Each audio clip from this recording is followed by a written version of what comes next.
Vega Jewelers, exclusive luxury bridal jewelry exhibition 6th and 7th December, Hotel ITC Grand, Bay Beach Road, Vizag.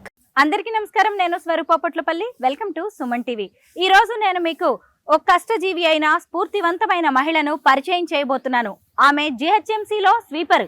అంతేకాదు పిల్లలకు పాఠాలు చెప్పే పంతులమ్మ కూడా.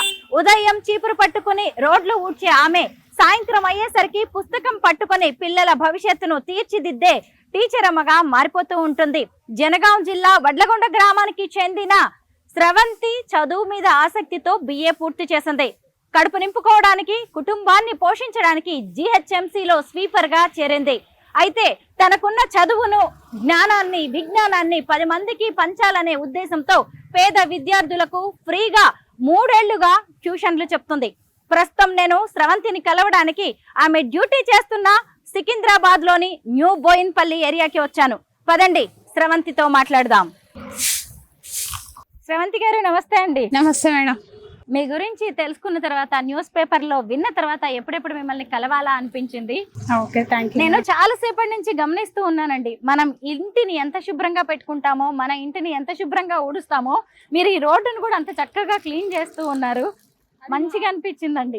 అది మా పని మేడం. పొద్దున్న లేచి వచ్చి రోడ్డు క్లీన్ చేయడం, చెత్తను క్లీన్ చేయడం మా పని. అది మా బాధ్యత కూడా. అది సిటీని క్లీన్ పెట్టడం మా బాధ్యత. మీ డ్యూటీ టైమింగ్స్ ఎలా ఉంటాయి స్రవంతి గారు? మేడం మేము 5 o'clock నుంచి 2 o'clock వరకు చేస్తాం మేడం. తర్వాతకి ఇంటికి వెళ్ళిపోతాము. 5 o'clock రావాలంటే మేము 4కి లేవాలి. 4కి లేచి ఇంట్లో వంట అదంతా చేసుకొని ఇల్లు నీట్గా పెట్టుకొని వచ్చేసరికి 5 అవుతుంది. ఇక్కడ 5 o'clock అటెండెన్స్ వేసిన తర్వాతకి 2 o'clock వరకు ఇక్కడనే ఉంటాము. వర్క్ చేసుకొని ఇంటికి వెళ్ళిపోతాం. అంటే టిఫిన్ అది తెచ్చుకొని ఇక్కడ టిఫిన్ తెచ్చుకుంటాం మేడం. మాకు 10:30 నుంచి 11:30 వరకు మాకు లంచ్ టైం ఉంటుంది. అప్పుడు ఫ్రీగా ఉంటాము. అప్పుడు తినేసి మళ్ళీ గ్యాంగ్ వర్క్ ఉంటుంది, అక్కడ వెళ్ళి మళ్ళీ వర్క్ చేస్తాం. స్రవంతి గారు, మీరు డిగ్రీ చదువుకున్నారు. మీరు ట్రై చేస్తే ఏదో ఒక ఉద్యోగం వస్తుంది, కానీ జిహెచ్ఎంసీలో స్వీపర్ గా ఎందుకు జాయిన్ అయ్యారు? మేడం నా చదువు అనేది 2007లో కంప్లీట్ అయింది. 2007 నుంచి నాకు 2007లో పాప పుట్టింది. తర్వాతకి నేను ఇంటి దగ్గరనే ఉండడం, పాపను చూసుకోవడం జరిగింది. 15 సంవత్సరాలు అయింది పాప. తర్వాత నేను 3 years బ్యాక్ నేను చదివినా అన్న విషయాన్ని మర్చిపోయినా మేడం. నేను వచ్చిన 10 సంవత్సరాలు అవుతుంది నేను వర్క్ చేయబట్టి, పని చేయబట్టి. చదువుకున్నా అన్న ధ్యాసనే లేను నేను. అంటే ఏ విధంగా అంటే, నేను పని చేస్తున్నా, ఇది జాడకట్ట పట్టినా, ఊకిన రోడ్ క్లీన్ చేసినా, నాకు జీతం వస్తుంది, నా పిల్లల్ని చదువుకుంటున్నా, చాలు ఇంతే. ఇంకెందుకు నేను ఇంకేం చేయగలను అన్నట్టుగా అయిపోయింది మేడం. ఆ విషయంలో నేను చదివినా అన్నది మర్చిపోవడం జరిగింది. జీతం ఎంత వస్తుంది మీకు? ఇప్పుడు 15,000 మేడం. 14,500, 15,000 వరకు వస్తుంది. ESI PF కట్ అవుతుంది. కాంట్రాక్ట్ బేసిక్ కింద అవుతుంది. మీ భర్త, పిల్లలు, ఫ్యామిలీ గురించి చెప్పండి. నాకు 2 పిల్లలు. మా ఆయన 2015లో చనిపోయింది మేడం. హార్ట్ స్ట్రోక్తో చనిపోయాడు. అప్పటి నుంచి నేను నా పిల్లల్ని పెంచుకోవడం జరుగుతుంది. మా ఫ్యామిలీ సపోర్ట్ ఉంటుంది. ఈ పని చేసుకుంటేనే నేను పిల్లల్ని ప్రైవేట్ స్కూళ్ళల్లో చదివించడం జరిగింది. వాళ్ళకి ఫీజులు కట్టి చదివించడం జరిగింది. ఇప్పుడు పెద్ద పాప 2nd year, తను గురుకుల్లో సీటు తెచ్చుకుంది, అక్కడ చదువుతుంది. MPC 2nd year. ఇప్పుడు చిన్న పాప నర్సింగ్లో చదువుతుంది. ఆమె గురుకుల్లో సీట్ తెచ్చుకుంది. ఆమె కూడా అక్కడనే ఫ్రీగానే చదువుకుంటుంది. జిహెచ్ఎంసీలో పారిశుద్ధ్య కార్మికురాలుగా మీరు పని చేస్తూ ఉన్నారు. ఎప్పుడు అనిపించలేదా, దీనికోసమా నేను డిగ్రీ చదువుకుంది, ఇలా రోడ్లు ఊడడం ఏంటి, చీపురు పట్టడం ఏంటి, ఇదేనా నా జీవితం అని ఎప్పుడైనా అనిపించిందా? లేదు మేడం, నాకు ఎప్పుడు కూడా అనిపించలేదు. మా నాన్న, మా ఫ్యామిలీ మెంబర్స్, మా వాళ్ళు చాలా మంది ఇక్కడ పని దగ్గర కూడా నువ్వు చదువుకున్నావు, ఇది ఏంది, ఇది చెప్పు అని అంటే, నాకు రాదు, నేనేంది చెప్పేది, నేనేం చదువుకున్నా, నన్ను ఊకే అట్లా అనకండి అనేదాన్ని నేను. ఎప్పుడైతే నేను 2023లో ఒక వ్యక్తి దగ్గరికి వెళ్ళడం జరిగింది మేడం. బస్తీలు అందరం వెళ్ళడం జరిగింది. ఒక 20 మంది వరకు వెళ్ళినాం. అక్కడ వెళ్ళిన తర్వాత పరిచయ కార్యక్రమం అని తీసుకెళ్ళారు. అక్కడికి తీసుకెళ్తే అక్కడ మాట్లాడే వ్యక్తిని చూసి నేను ఇన్స్పిరేషన్ కావడం జరిగింది మేడం. ఆయన చెప్పే మాటలు నా చెవులకు ఎక్కినాయి. నేను మర్చిపోలేకపోతా అసలు అవి. నేను పుట్టినందుకేంది, నేనేం చేయగలను? 15 సంవత్సరాలు నిద్రపోయినా నేను, ఏంది జాడకట్టబట్టినా, ఊకేసినా, అయిపోయిందా, జీతం వచ్చిందా, పిల్లలకి ఫీజు కట్టినా, వాళ్ళకి వండి పెట్టినా, తిన్నా, అదే ఉంటుండే నాకు. కానీ నేను అక్కడికి వెళ్ళేసి వచ్చిన తర్వాత నా జీవితానికి అర్థం ఉండాలి, నేను పుట్టినందుకు ఎవరికైనా సహాయపడాలి అన్న ఆలోచనతోని చేయడం జరిగింది. నాకు వచ్చిన అక్షరాన్ని వాళ్ళకి దిద్దేయడం జరిగింది. ఆ విధంగా నేను ఇన్స్పిరేషన్ పొందిన, మోటివేట్ అయినా అనుకుంటా. ఒక వ్యక్తికి ఏదో ఒక విషయంలో తడుతుంది, అది ఆ రోజు నాకు తట్టింది. దానివల్ల నేను పిల్లలకి నాకు వచ్చింది చెప్పాలన్న ధోరణిలో వెళ్ళడం జరుగుతుంది. జీవితాంతం మీతో తోడుంటాను అని చెప్పిన భర్త అకాల మరణం చెందారు. పిల్లలిద్దరు కూడా హాస్టల్లో చదువుకుంటూ ఉన్నారు. మరి మీరేమో ఒంటరిగా ఇలా జీవితాన్ని వెళ్ళదీస్తూ ఉన్నారు. ఎప్పుడైనా అనిపిస్తూ ఉంటుందా మీకు, మీరు ధైర్యం చెప్పుకుంటూ ఉంటారా? ఖచ్చితంగా మేడం. నన్ను నమ్మి వచ్చిన ఆమె, ఆయన నమ్మి వచ్చిన నేను. మా అమ్మ నాన్న ఆయన చేతిలో పెట్టారు, ఆయన నన్ను చూసుకుంటాడు, నాకు ఏ ఇబ్బంది కూడా ఉండదు అన్నట్టుగా ఉండే. సడన్గా తను నిద్రలోనే చనిపోవడం జరిగింది. అయినా కూడా నేను ఎప్పుడు కూడా నిరాశ చెందలేదు మేడం. నాకు ఇద్దరిని ఇచ్చిండు, వాళ్ళని నేను పెంచి పోషించాలి అంతే తప్ప నా మీద ఎందుకు ఈ బాధ్యత పెట్టిపోయిన వాడిని ఏనాడు కూడా అనుకోలేదు. వాళ్ళని పెంచడమే నాకు బాధ్యతగా అప్పచెప్పిండు అన్నది నాకు ఉంటుంది. వాళ్ళని తీర్చిదిద్దాలి, వాళ్ళని ఒక స్థాయికి తీసుకురావాలి. నేను చదువుకున్న చదువుకి అర్థం లేకపోయినా కూడా, అర్థం లేదనేసి అనను, అర్థం ఉంటుంది, ప్రతిదానికి ఉంటుంది. వాళ్ళు ఎదిగితే చూడాలని ఆశ మేడం నాకు. వాళ్ళు చదువుకొని ఒక స్థాయిలో ఉండి మమ్మీ డాడీ పేరు నిలబెట్టినాం, మన ఫ్యామిలీ పేరు నిలబెట్టినాం అన్న విధంగా వాళ్ళని చూడాలని నాకు ఆశ. వాళ్ళు ఖచ్చితంగా అవుతారు, కావాలని కోరుకుంటున్నాను. పగలంతా స్వీపర్గా పనిచేస్తూ ఉంటారు, మళ్ళీ సాయంత్రం అయ్యేసరికి పేద పిల్లలకి ట్యూషన్లు చెప్తూ ఉంటారు కదా, అప్పుడు మీకు ఎలాంటి సంతోషం, సంతృప్తి వస్తూ ఉంటుంది? నేను ఇక్కడ 2 గంటల వరకు డ్యూటీ చేస్తా. ఇక్కడ ఈ పాత్రను పోషిస్తా, ఇంటికి వెళ్ళిన తర్వాత ఇంకో పాత్ర అనేసి అంటే ఇంటికి వెళ్ళిన తర్వాత 2 అవుతుంది, 2:30 అవుతుంది. ఇంటికి వెళ్ళిన తర్వాత నేను ఫ్రెష్ అప్ అయ్యి ఇంట్లో ఏదైనా వర్క్ ఉంటే చేసుకోవడం, ఇల్లు క్లీన్ చేసుకోవడం, అదంతా చేసుకున్న తర్వాత 5 అవుతుంది. 5 o'clock నేను ఇంకో క్యారెక్టర్లోకి వెళ్ళిపోవాలి. నేను వెళ్ళిపోయి ఇంటి ముందే ఉంటుంది మాది, అక్కడికి వెళ్తే పిల్లలందరూ రావడము, గుడ్ ఈవినింగ్ టీచర్ అనడం, అంటే నేను స్వీపర్ నుంచి టీచర్కి వచ్చిన అన్నట్టు సంతోషంగా అనిపిస్తుంది. అందులోకి వెళ్ళిన తర్వాత పిల్లలు, చిన్న చిన్న పిల్లలు ఉంటారు, వాళ్ళకి ఏబిసిలు చెప్పడము, వాళ్ళకి రైమ్స్ చెప్పడము చాలా బాగా అనిపిస్తుంది మేడం. వాళ్ళ దగ్గర ఉంటే నా కష్టాలు అన్నిటివి నేను మర్చిపోతా. ఎవరైనా ఏదైనా అనుకునేయండి, సమాజంలో ఎదుగుతుంటే వాళ్ళని గుంజడానికి చూస్తారు. ఆ విధంగా నాకు ఎన్నో ఎదురైనాయి, కానీ నేను అవన్నీ పట్టించుకోను మేడం. మనం తప్పు చేయనంత వరకు ఎవరికి కూడా తలగ్గాల్సిన పని లేదు, మనం మంచి చేస్తున్నాం మేడం.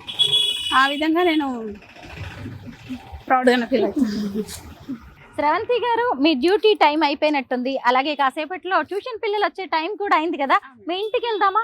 వెళ్దాం మేడం, మాది నడుచుకుంటూ వెళ్ళొచ్చు, వాకబుల్ డిస్టెన్స్. దగ్గరేనా? దగ్గరనే, నడుచుకుంటూ వెళ్దాం. అయితే 1 కిలోమీటర్కి పైగానే నడుచుకుంటా సికింద్రాబాద్లోని బోలక్పూర్లో ఉన్న శ్రవంతి గారింటికి వచ్చాము. ఈ ఇల్లు ఎన్నేళ్ళుగా ఉంటున్నారండి ఇక్కడ? నా పెళ్ళై 18 సంవత్సరాలు. 18 సంవత్సరాల నుంచి నేను ఇక్కడనే ఉంటున్నాను. మీరు ఒక్కరే ఉంటారా? అత్త మామలు ఎవరైనా ఉంటారా? అత్తయ్య లేదు, మా మామయ్య లేడు, చనిపోయాడు. మా మరిది పిల్లలు, మా చెల్లెలు అందరూ ఇక్కడే ట్యూషన్ చెప్తారు పిల్లలకి? ఇందులో ట్యూషన్ వేరే చోట చెప్తారా? ఇప్పుడు మీరు ఇంట్లోకి వెళ్ళి మీ ఇంట్లో పనులన్నీ చేసుకొని 5 ట్యూషన్ పిల్లలు వచ్చేస్తారు.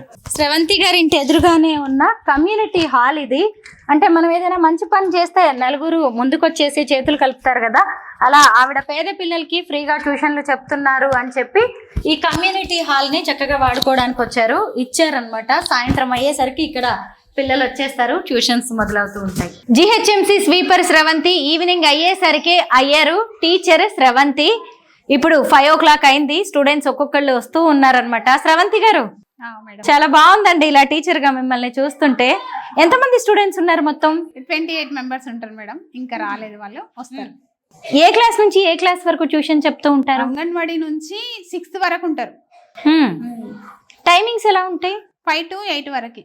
అంటే టీచర్స్ టైమింగ్ బట్టి పిల్లలు కూడా మాకు కోఆపరేట్ చేయడం జరిగింది. ఒక టీచర్, సోనియా టీచర్ అనే జాబ్కి వెళ్తారు, తను 7కి వస్తుంది. 7 నుంచి 8:30 వరకు, 4th నుంచి 6th వరకు పిల్లలకి చెప్తారు తను. యాక్చువల్ అయితే 5 to 7 వరకు, కానీ ఇప్పుడు తన టైమింగ్ ప్రకారం వీళ్ళు కూడా ఉండడం జరిగింది. మేము నేర్చుకుంటాం టీచర్ అని చెప్పి తనతో పాటు వాళ్ళు కూడా ఉండడం జరుగుతుంది. 7:30, 8 అవుతుంది. మీరు 6th క్లాస్ వరకు మ్యాథ్స్, సైన్స్, హిందీ, ఇంగ్లీష్ అన్ని సబ్జెక్ట్స్ చెప్తారా? చెప్తాను మేడం. ఓకే. మార్నింగ్ స్వీపర్ గా చేసి ఈవినింగ్ అయ్యేసరికి టీచర్ గా మారుతూ ఉంటారు కదా, ఈ 2 జాబ్స్ లో మీకు ఏదంటే ఎక్కువ ఇష్టం అనిపిస్తుంది? నాకు 2 ఇష్టమే మేడం. ఒకటి వృత్తిపరంగా నేను బ్రతకాలి కాబట్టి ఆ పని నాకు ఇష్టమే. ఇది నేను నేర్చుకున్నదాన్ని పిల్లలకు చెప్పడం అనేది ఇది ఇంకా ఇష్టం. రెండు ఇష్టం మేడం. అయితే వీళ్ళందరూ ఈ చుట్టుపక్కల ఏరియా పిల్లలేనా? ఇక్కడ వాళ్ళందరూ ఈ బస్తీ పిల్లలే, ఈ గల్లీ పిల్లలే. కొంతమంది ప్రైవేట్ స్కూళ్ళకి వెళ్తారు, కొంతమంది గవర్నమెంట్ స్కూల్లోకి వెళ్తారు, కొంతమంది పేరెంట్స్ లేని వాళ్ళు ఉన్నారు, సింగిల్ పేరెంట్ వాళ్ళు ఉన్నారు, అందరు ఉన్నారు మేడం. వీళ్ళందరికీ ఫ్రీగానే ట్యూషన్ చెప్తారు మీరు రోజుకి 3 గంటలు? ఫ్రీగానే చెప్తాం. వాళ్ళకి మనవంతు సాయంగా నేర్పియడం మా లక్ష్యం. నాలాంటి వాళ్ళు ఎంతోమంది ముందుకు రావాలి మేడం, అది నేను కోరుకుంటున్నా. మనకు వచ్చిన చదువుని పిల్లలకు ఫ్రీగా చెప్పడం, ఒక్కరన్నా ఈ వీడియో చూసి మారాల. అవునా? అంతే మేడం. ఈ రోజుల్లో చదువు అనేది చాలా ఖరీదైపోయిందండి. పేరెంట్స్ అటు స్కూల్స్ కి పే చేయాల్సి వస్తుంది ఫీజు, మళ్ళీ ట్యూషన్లకి డబ్బులు కట్టాల్సి వస్తుంది. ఇక్కడ చూస్తేనే మీరు ఇంతమంది పిల్లలకి ఫ్రీగా చదువు చెప్తూ ఉన్నారు అంటే 4 డబ్బులు సంపాదించుకునే అవకాశం ఉంది. అయినా సరే మీరు ఎందుకు ఉచితంగానే ట్యూషన్ చెప్పాలనుకున్నారు? సంపాదన అనేది మనం ఎప్పుడైనా సంపాదించుకోవచ్చు మేడం, అది దానంతలు అదే వస్తుంది. ఇప్పుడు సంపాదన అనేది నాకు ముఖ్యం కాదు. నేను చదువుకున్న చదువు వాళ్ళకి చెప్పడం, ఫ్రీగా చెప్పడం. వాళ్ళని మేము ట్యూషన్లకు తీసుకురావడానికి చాక్లెట్స్, బిస్కెట్స్ అట్లా ఇచ్చి మేము తీసుకొచ్చుకుంటాం ఇందులోకి.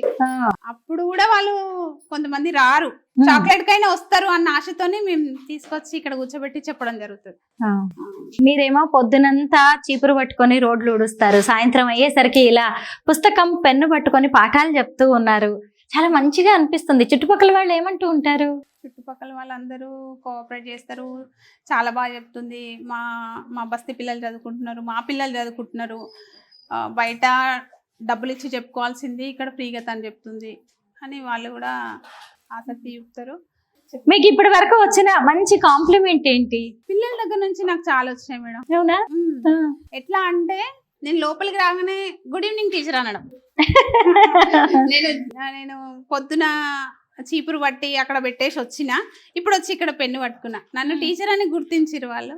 నన్ను టీచర్గా పిలవడం నాకు ఒక కాంప్లిమెంట్ అనుకుంటా.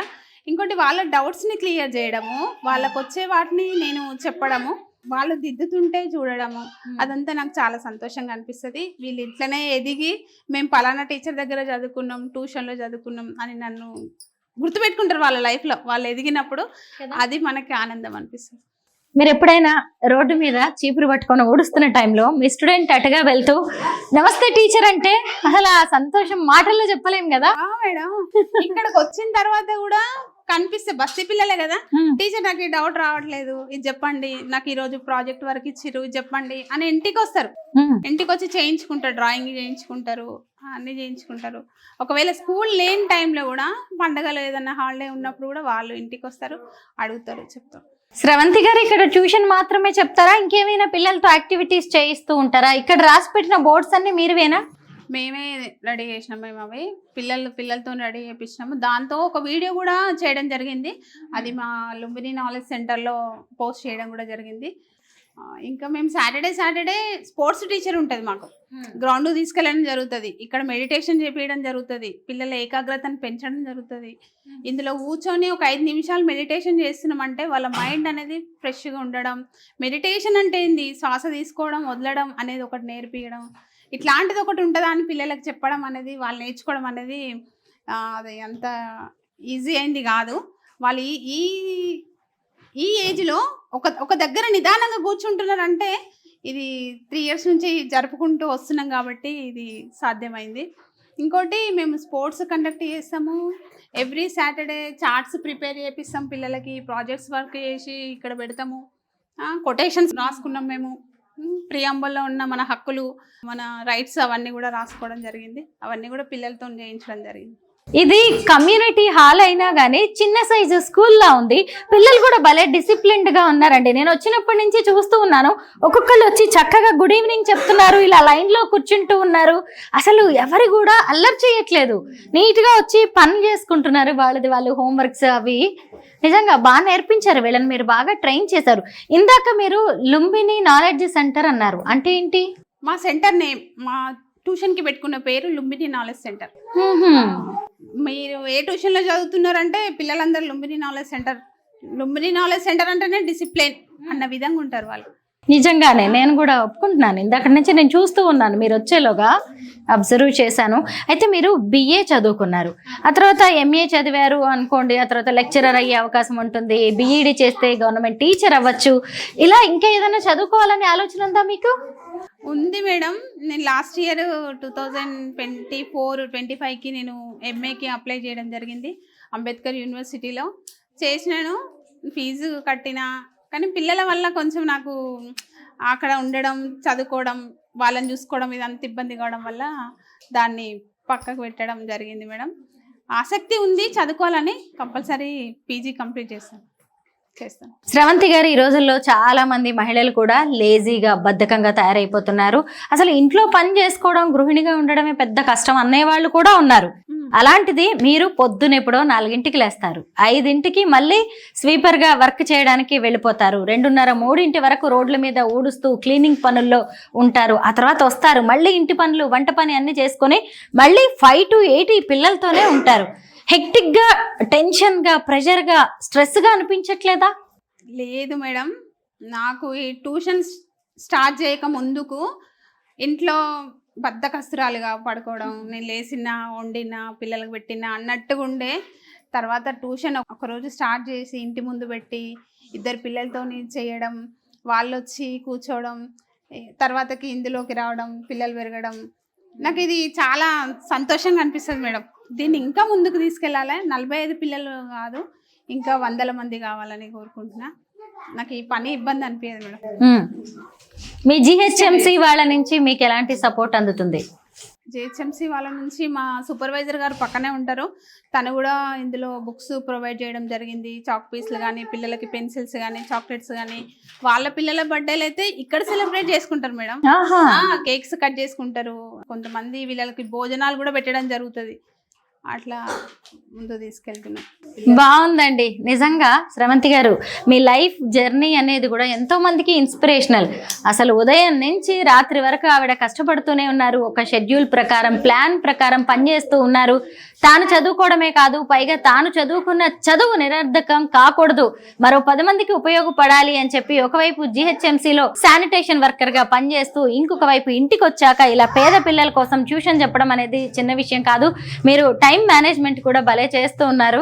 బాగుందండి. మీ కష్టానికి తగిన ఫలితం అనేది పిల్లల చదువు రూపంలో వస్తుందని అనుకుంటున్నాను. Thank you so much and all the best Sravanthi గారు. థ్యాంక్ యూ మేడం, మీకు కూడా థ్యాంక్ యూ. ఇంతసేపు మా దగ్గర ఉండి మాతో స్పెండ్ చేసి ఇంత టైంని మాకు స్పెండ్ చేసినందుకు చాలా థ్యాంక్స్ మేడం. మా లుంబిని నాలెడ్జ్ సెంటర్ గురించి మీరు ఇంత కష్టపడుతున్నారు, చాలా చాలా థ్యాంక్స్. మా పిల్లల తరపు నుంచి కూడా మీకు కృతజ్ఞతలు తెలియజేస్తున్నాము. పిల్లలందరూ ఇది మా బాధ్యత అండి. Blessings to your students. Thank you madam. సరే అండి.